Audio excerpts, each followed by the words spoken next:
Salut, bienvenue sur ma chaîne YouTube. Aujourd'hui, on va préparer ensemble du queso blanco, un fromage mexicain.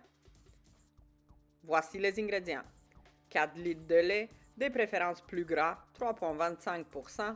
Ensuite, 2 cuillères à thé d'acide citrique, une tasse d'eau sans chlore et une cuillère et demie de sel à fromage. Maintenant, on va commencer par chauffer le lait. On brasse de temps à autre pour pas que ça colle dans le fond du chaudron. Et on va attendre la température de 85-90 degrés. Une fois arrivé à cette température, arrêtez le feu et mélangez l'acide citrique avec l'eau. Brassez comme il faut. Maintenant, rajoutez ce mélange peu à peu dans votre lait. Vous continuez de brasser et vous allez voir que le caillé, donc le lait qui est déjà coagulé, va se séparer du petit lait qui a une couleur jaune verdâtre. Après 10 minutes de repos, à l'aide de la cuillère, on va enlever le lait caillé et on va le mettre sur le tissu à fromage. Je pèse un petit peu pour que ça sorte le petit lait. Et on continue jusqu'à l'épuisement du stock.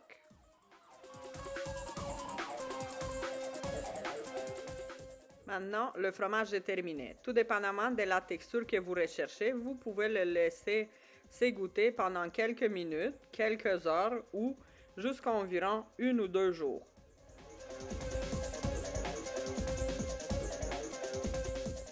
Cette fois-ci, nous avons décidé de le laisser égoutter plus longtemps.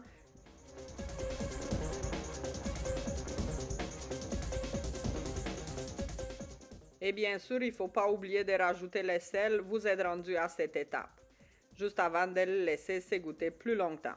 Donc, on rajoute le sel, on brasse le tout et le tour est joué. Le fromage est terminé. Vous pouvez le manger tout de suite ou, comme j'ai dit, le laisser égoutter plus longtemps. Donc voici, on va le mettre dans une moule à fromage. On s'assure qu'il est bien uniforme. On va mettre une poêle dessus et on va le laisser tranquille pendant quelques heures.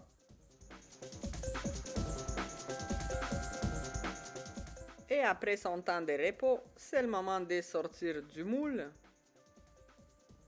Et on va voir le résultat. Allez hop, on squeeze, on secoue un peu, et un petit dernier coup, et le tour est joué. Voilà, le fromage est terminé. On peut le manger émietté sur du spaghetti, des salades, des tacos ou coupé en tranches, servi dans des sandwichs. Et maintenant, si tu veux toi aussi faire du fromage, mais tu n'as pas d'acide citrique, tu n'as pas du sel à fromage et non plus de moule, voici donc ici dans ma description un lien vers ma vidéo où je te montre comment faire du fromage avec simplement des ingrédients qu'on a toujours dans la maison. Merci beaucoup d'avoir regardé la vidéo. À la prochaine!